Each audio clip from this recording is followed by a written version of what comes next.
Morning, शुभ प्रभात मेरा para कक्षा 5 का विद्यार्थीहरू।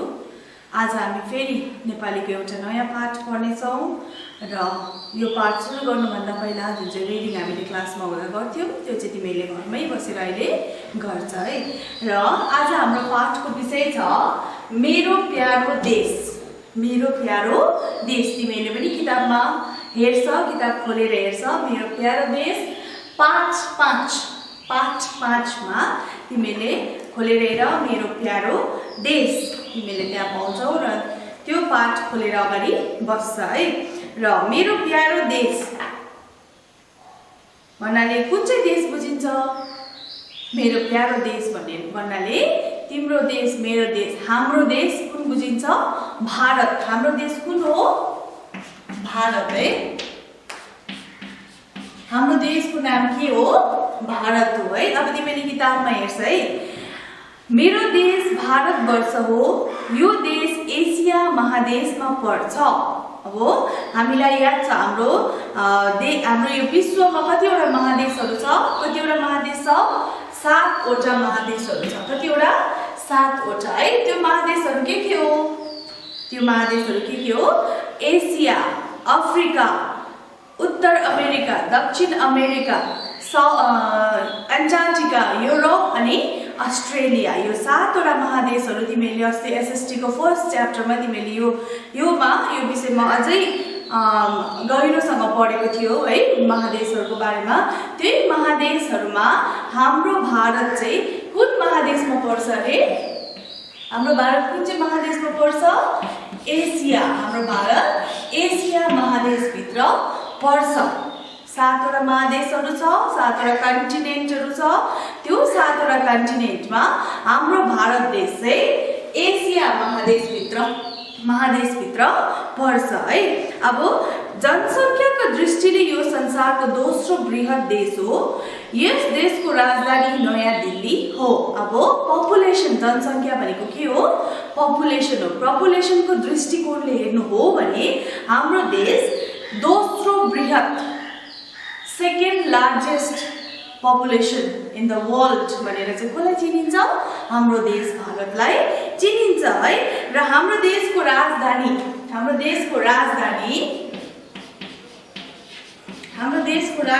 कुन हो? हाम्रो देशको राजधानी नयाँ दिल्ली हो। नयाँ दिल्ली हो। हाम्रो देशको राजधानी कुन हो? न्यू दिल्ली हो भनेर तिमीले सानो क्लास 1 देखि नै तिमीले पढ्दै आएको है। हाम्रो देशको राजधानी नयाँ दिल्ली हो।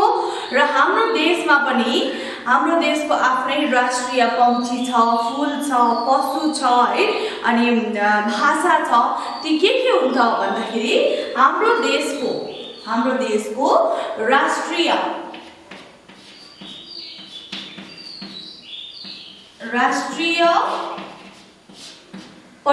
पहिलो हामी भन्छौँ पक्षी। राष्ट्रिय पक्षी के हो? हाम्रो देशको राष्ट्रिय पक्षी भनेको के हो? बर्ड है। हाम्रो देशको राष्ट्रिय नेसनल बर्ड कुन चाहिँ हो? मयूर। कुन चाहिँ हो? मयूर हो। अनि राष्ट्रिय फूल, हाम्रो देशको राष्ट्रिय फूल कुन हो? हाम्रो देशको राष्ट्रिय फूल कमलको फूल, लोटस है। लोटस हो, कमलको फूल हो। अनि हाम्रो देशको राष्ट्रिय पशु कुन हो? हाम्रो देशको राष्ट्रिय पशु बाघ हो, टाइगर है, बाघ हो। हाम्रो देशको राष्ट्रिय पक्षी मयूर हो, फूल कमल हो, पशु बाघ हो। र हाम्रो देशको राष्ट्रिय भाषा के हो? हिन्दी हो। के हो? हिन्दी। तिमीले पनि स्कुलमा एउटा सब्जेक्ट पढ्छौ नि है, हिन्दी। र त्यही हिन्दी चाहिँ हाम्रो राष्ट्रिय भाषा हो। अब हेर, भारतवर्षको अर्को नाम हिन्दुस्तान हो। तर यहाँ हिन्दू मात्र छैनन्, सबै धर्म मान्नेहरू मिलेर बस्ने भारतवर्ष धर्मनिरपेक्ष देश हो। यो एउटा सुन्दर फुलबारी हो। अब हाम्रो भारत देशको अर्को नाम चाहिँ के अरे? हिन्दुस्तान है। तिमीले गीतहरूमा पनि सुनेको छौ हिन्दुस्तान भन्दै गएको है। र त्यो हाम्रो देशमा हिन्दुस्तान चाहिँ नाम मात्रै हो, यहाँनिर हिन्दूहरू मात्र बस्दैनन्। हिन्दुस्तान भनेर चाहिँ एउटा नाम मात्रै दिएको हो, तर हाम्रो देशमा हिन्दू मात्र बस्दैनन्। हाम्रो देशमा भिन्न भिन्न जातिहरू, भिन्न भिन्न धर्म मान्ने मानिसहरू, भिन्न भिन्न जातिका मानिसहरू बस्छन् र यो देशलाई हामी धर्मनिरपेक्ष देश हो भनेर भनिन्छ। धर्मनिरपेक्ष भनेको चाहिँ के हो त भन्दा धर्मनिरपेक्ष भनेको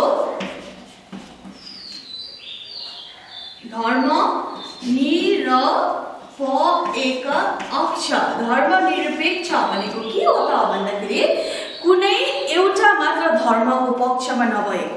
हाम्रो भारत देश चाहिँ हिन्दूहरूको मात्र पक्षमा नभएर, मुस्लिमहरूको मात्र पक्षमा नभएर, क्रिस्चियनहरूको मात्रै पक्षमा नभएर यहाँ चाहिँ सबै धर्महरू एउटै पक्ष भएर सँगै बसेर सँगै मेलमिलाप गरेर बस्ने देश भएकोले गर्दाखेरि चाहिँ यो देशलाई चाहिँ धर्मनिरपेक्ष देश भनेर भनिन्छ। हाम्रो देशलाई चाहिँ धर्मनिरपेक्ष देश भनेर हामी मान्छौँ र यो चाहिँ एउटा सुन्दर फुलबारी हो। हाम्रो भारत देश चाहिँ एउटा सुन्दर फुलबारी हो। जसरी फुलबारीमा एउटा मात्र फुल रोपेको हुन्छ, फुलबारीमा हुँदैन नि, त्यहाँ भिन्न भिन्न थरीको, भिन्न भिन्न प्रकारको, भिन्न भिन्न रङको फुलहरू हुन्छन् है, र सबै त्यो फुलहरू मिलेर नै चाहिँ के हुन्छ, फुलबारी हुन्छ नि। त्यसै गरी हाम्रो देश पनि भिन्न भिन्न प्रकारको मान्छे, भिन्न भिन्न प्रकारको जातिहरू, भिन्न भिन्न प्रकारको धर्म मान्ने मान्छेहरू बसेको कारणले गर्दाखेरि चाहिँ हाम्रो देशलाई पनि एउटा सुन्दर फुलबारी भनेर भन्छौँ भने। ओके, र अर्को हेर, मेरो देशमा लगभग 300 वर्ष विदेशीहरूले राज गरे। 15 अगस्त 1947 सालदेखि हाम्रो देशलाई विदेशीहरूको शासनबाट छुट्याएर स्वतन्त्र गराइएको हो। अब यो हाम्रो देश भारतलाई हामी यसरी स्वतन्त्र थिएनौँ भने 300 वर्ष जति कति वर्ष जति 300 वर्ष चाहिँ विदेशीहरूले, अङ्ग्रेजहरूले शासन गरे है, र त्यो शासनबाट छुटकारा चाहिँ हामीले कहिले पायौँ भन्दाखेरि 15 अगस्त 1947 15 अगस्त 1947 मा चाहिँ हाम्रो देश अङ्ग्रेजहरूबाट, विदेशीहरूबाट छुटकारा पाएको हो। र यसरी 15 अगस्तमा हाम्रो देश स्वाधीन भएको हुनाले आज पनि वर्षौंपछि 15 अगस्तका दिन देशभरि धुमधामसँग स्वतन्त्र दिवस मनाइन्छ।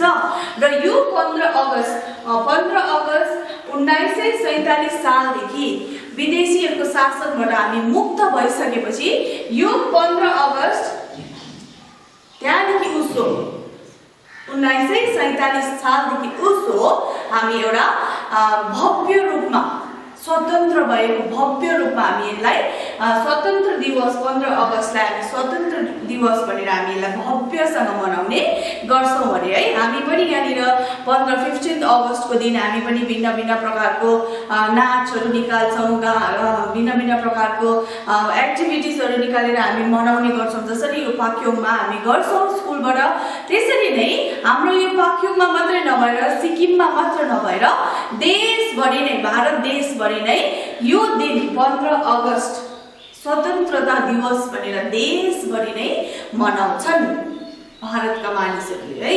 र मेरो देशको क्षेत्रफल 32,090 वर्ग किलोमिटर छ। क्षेत्रफलको हिसाबले भारत विश्वमा 7औं ठुलो देश हो।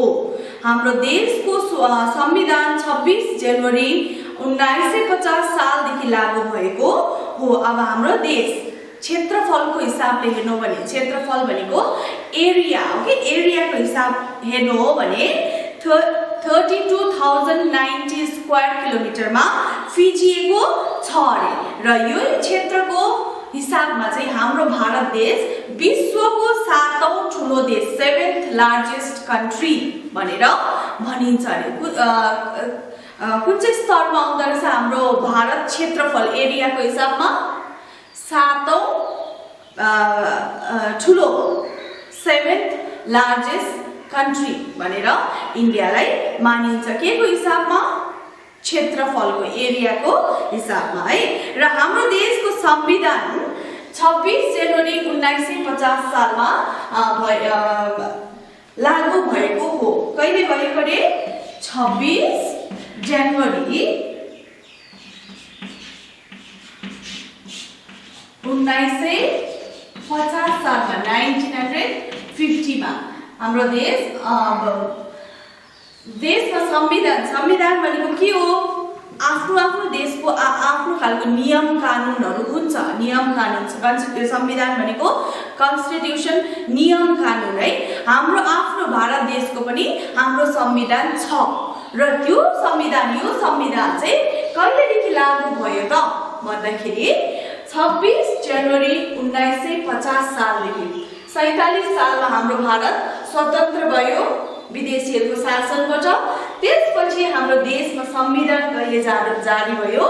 1950 सालदेखि चाहिँ हाम्रो देशमा पनि नियम कानुनहरू बनिए र त्यही नियम कानुनहरू हामी सर्वसाधारण हामी प्रत्येकले फलो गर्छौँ है। त्यही संविधान चाहिँ कहिले लागू भएको रहेछ? 26 जनवरी 1950 सालमा। र मेरो देश अनेकतामा एकता भएको सुन्दर अनि महान देश हो। हाम्रो देशमा अनेकौं थरीका मानिस छन्, अनेकौं जाति छन्, भिन्न भिन्न प्रकारको कुराहरू छ। तर पनि ती सबै कुरा भए तापनि हामी सबै भिन्न भिन्नै भए तापनि हामी एकतामा बसेका छौँ। भारत देशमा एकतामा मेलमिलापसँग एकअर्कासँग मेलमिलाप गरेर हामी बसिरहेका देश यो देश अति नै महान र सुन्दर छ। फेरि हेरौँ किताबमा, मेरो देशले विज्ञानको क्षेत्रमा पनि धेरै उन्नति गरिसकेको छ। परमाणु शक्तिमा पनि यो देश पछि छैन। भारतवर्षको राष्ट्रिय चिन्ह अशोक स्तम्भ सिंह हो। र हाम्रो देशले विज्ञानको क्षेत्रमा साइन्टिफिक क्षेत्रमा पनि धेरै उन्नतिहरू गरिसकेका छ ओके। अनि परमाणु शक्ति न्युक्लियर पावरहरू है साइन्टिफिक न्युक्लियर पावरहरूमा पनि हाम्रो देश अरू देशभन्दा पछि हटेको छैन। हाम्रो देश पनि त्यति नै अगाडि छ अरू देश जस्तै है। र हाम्रो देशको राष्ट्रिय चिन्ह अशोक स्तम्भ सिंह, लायन दी क्यापिटल तिमीले देखेको छौ है। सिंहको लायन दी क्यापिटल अशोक स्तम्भ भनिन्छ। त्यो चाहिँ हाम्रो देशको राष्ट्रिय चिन्ह अशोक स्तम्भ हो है। र अशोक चक्र अंकित गरिएको तिरंगा झण्डा हाम्रो देशको झण्डा हो। अनि हाम्रो देशको झण्डा तिमीहरू प्रत्येकलाई थाहा छ है। हाम्रो देशको झण्डामा तिरंगा हुन्छ, तीनवटा रङ भएको हुन्छ र बीचमा के हुन्छ? बीचमा गोलो घेरा हुन्छ। त्यसलाई के भनिन्छ? अशोक चक्र भनेर अंकित गरिएको झण्डा नै हाम्रो देशको राष्ट्रिय झण्डा हो, नेशनल फ्ल्याग हो है। र जन गण मन हाम्रो राष्ट्रिय गान र वन्दे मातरम हाम्रो राष्ट्रिय गीत हो। हाम्रो देश कृषि प्रधान देश हो। अनि हाम्रो प्रत्येक देशको आफ्नो राष्ट्रिय गान छ कि छैन? छ है। र हाम्रो देशको पनि राष्ट्रिय गान कुन हो? जन गण मन। हामी एकदमै इज्जत दिएर देशलाई आदर गरेर हामी एकदम एटेन्सन पोजिसन भएर गाउने गीत हामी मर्निङ हामी प्रत्येक दिन एसेम्ब्लीमा हामी गाउने गर्छौँ। त्यो चाहिँ हाम्रो कुन रहेछ? राष्ट्रिय गान, नेसनल एन्थम हो। भने वन्दे मातरम चाहिँ हाम्रो देशको राष्ट्रिय गीत हो। हाम्रो देशको राष्ट्रिय गान कुन हो? गीत गान चाहिँ कुन हो? जन गण मन है, जन गण नेसनल एन्थम। र गीत चाहिँ कुन रहेछ? वन्दे मातरम। हाम्रो देश कृषि प्रधान देश हो। कृषि प्रधान भन्नाले के बुझ्छौ? कृषि प्रधान भन्नाले एग्रिकल्चरमा, खेतीपातीमा निर्भर गर्ने हाम्रो भारत देश हो है। र मेरो देशको 70% मानिस खेती गर्छन् यहाँको कुटीर उद्योगले पनि प्रगति गरिरहेको छ। अनि हाम्रो देशको 70% 70% मानिसहरूले चाहिँ के गर्ने गर्छन् अरे खेतीपाती एग्रिकल्चरमा खेतीपातीमा निर्भर गर्ने गर्छन्। उनीहरूले खेतीपाती गर्छन्, धान चामल है गहुँ जे चाहिएको कुरा उमार्छन् र त्यही हामी यहाँ बसेर खान पाउँछौँ। हाम्रो देशका किसानहरूले जुन उब्जनी गराउँछन् 70%ले, त्यसैले नै हाम्रो देश चल्छ खाद्यमा, त्यसैले नै हाम्रो देश चल्छ है। र यहाँको कुटीर उद्योगले पनि प्रगति गरिरहेको छ। कुटीर उद्योग भनेको के हो? कुटीर उद्योग भनेको स्मल कटेज इन्डस्ट्री। हाम्रो यहाँ सिक्किममा पनि हेर्यौँ भने मानिसहरूले घरमै थुक्पा बनाएर, छुर्पी बनाएर, घिउ बनाएर है, अनि त्यस्ता विभिन्न प्रकारका साना इन्डस्ट्रीहरू कुटीर उद्योगहरू हाम्रो देशमा धेरै छन्। कसैले धोती बनाएर, कसैले झन्डा बनाएर है, त्यस्ता साना आफ्नै घरमा सानो इन्डस्ट्रीहरू खोलेर सानो आफ्नै घरमा खोलेर मानिसहरूले पैसा कमाउने काम गरिरहेका छन् है। त्यसलाई चाहिँ कुटीर उद्योग भनिन्छ। हाम्रै वरिपरि पनि तिमीहरूले देख्न सक्छौ। कसैले घिउ छुर्पी बनाएर, कसैले थुक्पाहरू बनाएर बेचेर उनीहरूले आफ्नो जीविका चलाइरहेका तिमीहरूले देख्छौ है। अनि मेरो देशमा न त बेसी गरम छ न त बेसी ठन्डा नै छ। यहाँको जलवायु बस्न लायकको छ। अनि हाम्रो देश भारत देशको क्लाइमेट जलवायु हेर्यौँ भने यहाँ यो देशमा बस्न लायकको जलवायु छ है।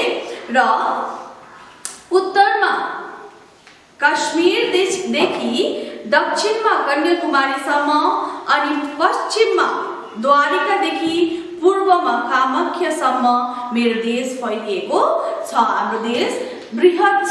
ओके, पूर्व पश्चिम उत्तर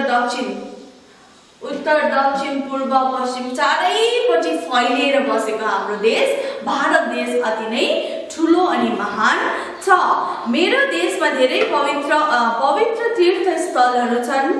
मेरो देश धर्मभूमि हो, पुण्यभूमि हो। मेरो देशमा सत्ययुग, द्वापर युग, त्रेता युग र कलियुगमा धेरै देवी देवता र सन्त महात्माहरूले जन्म लिएका छन्। मलाई मेरो देश प्यारो लाग्छ। साँच्चै मेरो भारत देश जति ठुलो छ त्यति नै महान छन्। अब हाम्रो देश यति बृहत ठुलो छ भने यहाँनिर भिन्न प्रकारको धर्म तीर्थस्थलहरू छन्। भिन्न प्रकारको के मन्दिरहरू त्यति नै धेरै छन्, चर्चहरू छन्, गुम्बाहरू छन्। भिन्न ठाउँहरूमा भिन्न तीर्थस्थलहरू हामीले देख्न सक्छौँ। त्यसै कारण हाम्रो भारतलाई पुण्यभूमि पनि भनेर भनिन्छ।